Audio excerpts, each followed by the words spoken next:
家我哋會測試麂皮棒或者牛皮磨棒邊一種打出嘅聲音會更加悠長，令到頌缽嘅聲音可以對我哋有更加有效果啦。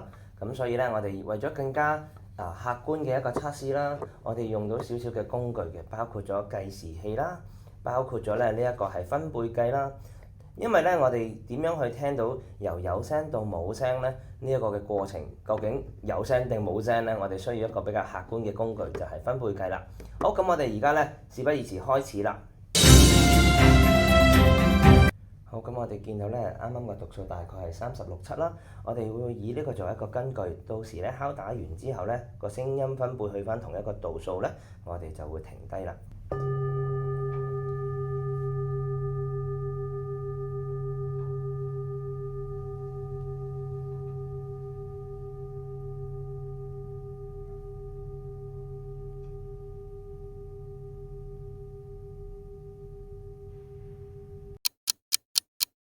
好，結果出嚟啦。雖然我哋唔係一個絕對嚴謹嘅一個實驗準則，但係我哋都嘗試用一個更加客觀嘅方式去檢測嘅。